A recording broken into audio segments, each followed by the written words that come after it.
医院病房里，男子因何破口大骂？骂得狗血喷头，这样特别难受。原本休闲的假日，他为何匆匆出门？对于他们的这些个病情变化，无论在家庭也好，在医院也好，我们责无旁贷。风雨无阻，是什么让他坚守7年？做好自己的本职工作，最大限度的为他们减轻病痛。敬请收看本期《平安365》，南丁格尔的誓言。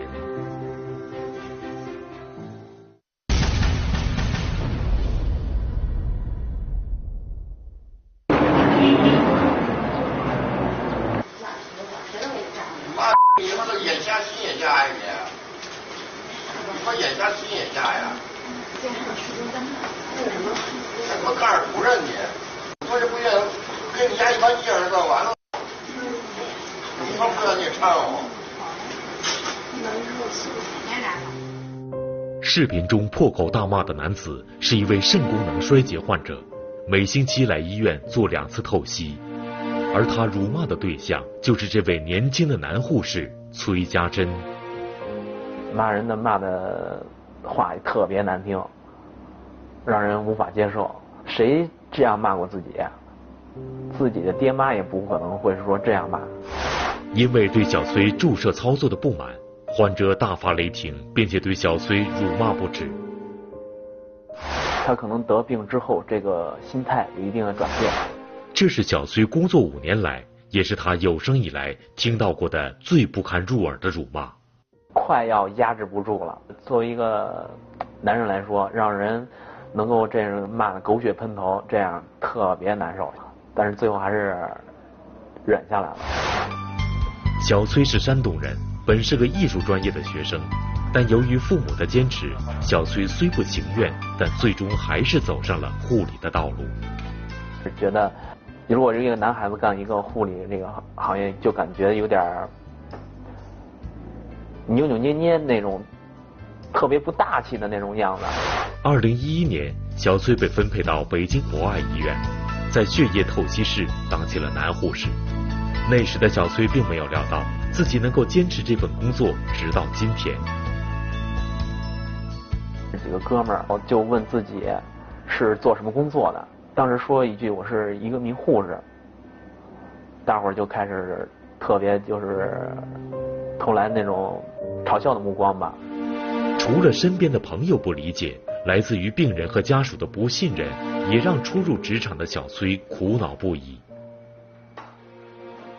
当时提到男生，就觉得这个手比较重，干什么工作或者是操作之类的，会有一些比较粗心大意，不被看好的。不仅如此，因为每天接触的都是情绪不稳定的患者，工作上巨大的精神压力更是让小崔不堪重负。护士长就给我教导了一下，病人他得病，他肯定会心里有一个变化，也是需要一个心理护理的。在护士长的开导下，小崔慢慢解开了心结，他开始改变自己的态度，试着全身心地融入到工作当中，试着设身处地地为病人着想。渐渐的，小崔发现，只要肯努力，男护士同样可以得到大家的认可。虽然是说你是一个护士，但你也毕竟是一个医务工作者，周围的朋友、亲戚得一些病之类的，可以说做一个早期的诊断，有助于他们早期发现这个病灶，早治疗。如今，小崔在血液透析室的工作已经得心应手，不仅得到了亲朋好友的支持，也得到了病人的认可。透析室吧，所接触的这个病人患者，因为他需要长期透析，相对来说都是一些老病号，跟我们关系相处的已经算是说很不错了。面对外界复杂的医患互换关系，小崔说，他能够做的就是坚持恪尽本分，守住自己的良心。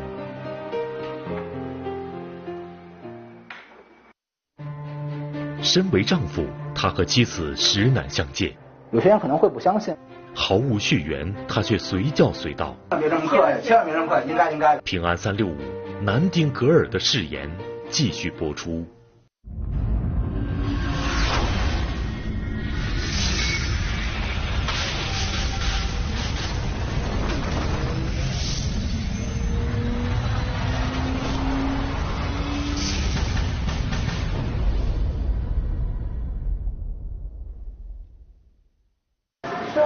是吧？35是吗？他长期的话还是要靠口服啊，这个就是临时膏是临时用的。那行吧，加呗，这口服药。这个身材健硕的男子叫冯海涛，看上去敦厚朴实的他，同样是一名男护士，已经在北京博爱医院急诊科工作了7年。实际最开始的时候，好多患者也好，包括陪诊的家属也好，都对男护士来说很不理解。有时候他们会觉得男护士很不方便，或男护士技术不是特别好。然而冯海涛却用自己的实际行动证明了，在护理行业，谁说男子不如女？护理工作的特殊性让冯海涛时刻谨记，在工作中不仅需要男性果敢干练的一面，同时也需要做到耐心细致。可能我们要去到要检查这人的大便有没有其他的问题，尿液有没有问题，吸痰的情况。事实上，护理工作不仅辛苦琐碎，有时候甚至有些恶心，令人难以接受。这个人灌肠出不来，有肠梗阻，我们可能还得需要用手指头大手刀把他大便给他抠出来，从肛门里头。所以我觉得我们的职业整体来说真的是很神圣的。护理工作不仅让冯海涛发自内心地感到自豪，也让他结识了生命中的另一半。都在这个医院工作，同一个科室，从我刚入科开始，相识、相恋，然后相爱，最后结合到一起，组成一个家庭。但这份幸福却着实来之不易，因为冯海涛和妻子同在一个科室当护士，生活中夫妻俩总是相见时难。有些人可能会不相信，问在一个家里生活怎么会见面机会会很少呢？我们的工作性是白下休，4天一倒，就是我上白班，他可能正在上夜班，他下夜班的时候，我可能又去上白班了。这天，冯海涛难得和妻子同时休息，两人本想好好享受一下2人世界，没想到一通电话打破了这得来不易的美好时光。啊，老太太怎么了？情况不太好是吗？行，别着急，别着急，马上过去好吗？啊，先别着急，马上过去。就这样，我得出去了。干嘛去呀？太太好，我就过去看一下。打来电话的是医院附近小区里一位68岁的老奶奶，长期呼吸衰竭，7年前她就曾经就诊于冯海涛所在的医院。这个患者女性68岁，我工作7年了，从我刚入科开始就开始接触这个患者。通过治疗，老人家的身体逐渐好转，开始回家接受康复治疗。在接下来的几年时间里，老人只要身体出现不适或者呼吸急促的情况，就会给冯海涛打电话，而他总会第一时间出现在老人的身边，义务护理。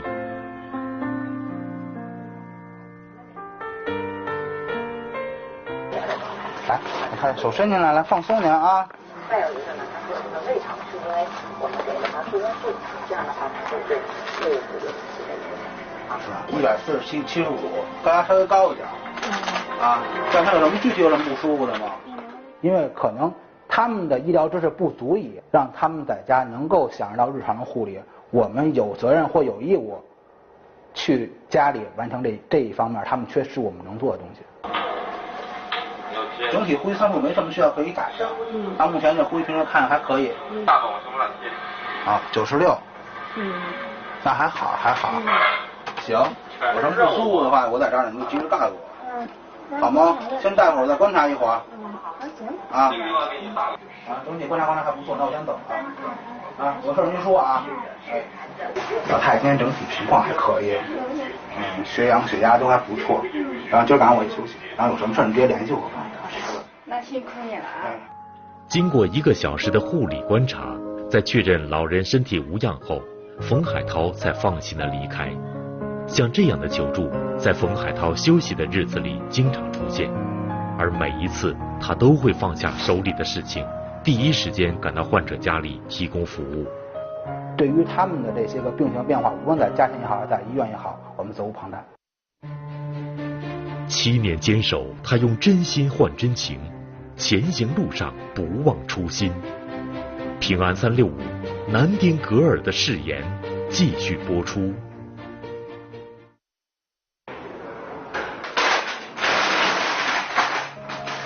和崔家珍、冯海涛一样，郭明伟也是北京博爱医院的一名男护士。作为门诊科的出诊护士，他每天早上7点就要在医院换好衣服，带上所需要的物品，骑着自行车去给医院周边小区里行动不便的患者上门换药。每天4到5家，之后再返回医院门诊继续下午的工作，7年来从未间断。它不是一个1天2天能解决的问题的，可能要持续很长时间观察这个伤口的情况和变化。如果说后期换好了，觉得心里边会有成就感。在医院里，每次换药都是无菌操作，而郭明伟每天到患者家里换药，患者伤口感染的风险无形中大大提升，因此他必须打起12分的精神。除了操作上的难度，由于需要出诊服务的患者多为老年人，不时会出现信息填写有误的情况，这也给郭明伟的工作带来了不小的困扰。我记得印象最深刻的就有一次，手机赶上没电了，地址也是写错了，因为我知道它具体的是哪栋楼，但是哪个房间我不知道了。完了我就去敲门，就随便敲了一个门。就这样，郭明伟挨家挨户的问，终于找到了需要换药的患者家。7年的时间，郭明伟的专业敬业给无数患者带去了便利和健康。这些我大夫也是在这儿换了将近3年，就特别感谢他给我们减少很多负担。1年半多了，风雨无阻。他这人很人心，就是那种仁德吧。但并不是每一次的出诊都能看到病人和家属的笑脸，有时等待郭明伟的也许是最令人不愿意看到的场景。还是按照我的惯例去家里边给插尿管，但是当我敲完门打开门的那一刹那，我看家里边站了很多的人，看着他们胳膊上带着这个小箍，我心里边我才知道啊，这个病人去世了。回去下楼梯的那一刹那，觉得心里边还是很难受，觉得这个病人怎么说没就没了呢？面对死亡，郭明伟总是觉得自己很渺小，有些无能为力。但沮丧过后，他还会重新拿起药箱，去往下一个需要帮助的患者家中。他说，就算不能阻止死亡的脚步，能让他慢些也好。生老病死我们决定不了，还是做好自己的本职工作，继续为长期卧床需要上门服务的一些患者积极的救治，最大限度的为他们减轻病痛。据统计，截至2015年年底，我国共有注册护士292万人，其中女性护士占比79.2%。而像崔家珍、冯海涛和郭明伟这样的男护士，只是几百万护士的缩影。人们常说3分治疗7分护理，也正因如此，在整个医疗团队中，护士们的付出至关重要。无论是看门诊还是看急诊啊，你第一个接触的是护士，他是跟病人接触时间最多的。你到了病房以后呢，24小时都是护士在你身边。而这些时时刻刻都在照顾陌生人的护士们，却往往没有时间陪伴自己的亲人。我从小给小孩养过一个小狗，那个小狗是给他做伴的，因为他知道经常我会晚上去病房，一个电话我就回去走，尤其是有手术的病人的时候，我必须晚上再去一遍病房看看我的病人平稳了、安全了，我可能才会回家。他肯定会知道，哦，妈妈没在家，就是在病房。我觉得不管他有畸形也好，有缺陷也好，所有他都应该拥有常人所拥有的生命价值。要树立以家庭为中心的护理理念。作为一名在护士工作岗位上坚守了54年的白衣天使，同时也作为第42届南丁格尔奖章的获得者，刘淑媛用半个多世纪的时间诠释着南丁格尔精神，彰显了白衣天使本色。而作为一个前辈，刘淑媛对刚刚踏入护理行业的后辈们有着深深的寄托。我希望他们热爱护理事业，具有人文关怀的精神，设身处地为病人着想。很多的患者他们是非常理解我们的工作，也会积极支持我们工作的。护理事业呢，虽然平凡，但是我们天天在帮助病人康复，所以值得我们一生去尽力，一生去奉献。2016年注定是走向人文护理的一年，也是促进改善医患互患关系的一年。该如何为患者提供更为优质的服务，提高患者和家属的满意度？护士们也一直在思考。随着这个医疗技术的一个发展以后，需要我们护士一个综合素质。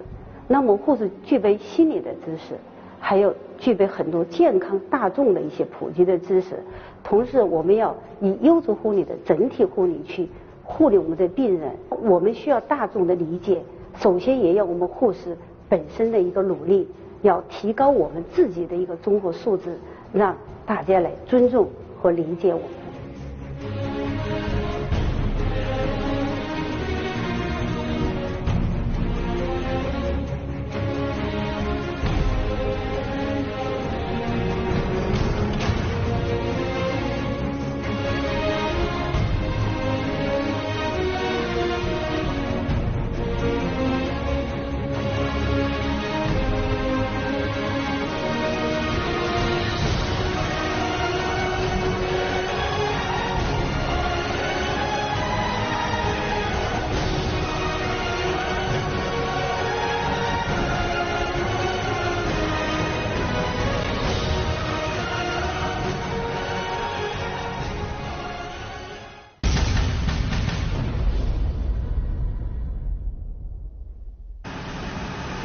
2016年4月27日凌晨，江西省九江市阳光花园小区内，一居民楼5层的窗户中突然冒出火光和浓烟。九江市消防中队的救援队员到场后得知，起火房间中有1人被困，但敲门却无人回应。救援队员使用切割机将房门快速破拆后，发现一名男子躺在外屋的沙发上睡得正香。据了解，该男子就是房屋的主人。当晚他喝醉酒回家后，感觉肚子饿，就开火做饭。没想到竟躺在沙发上睡着了，这才引发了火灾。平安365再次提醒观众朋友们，使用明火做饭时不要远离厨房，煤气、天然气使用完后一定要及时关闭，以免类似事故再次发生。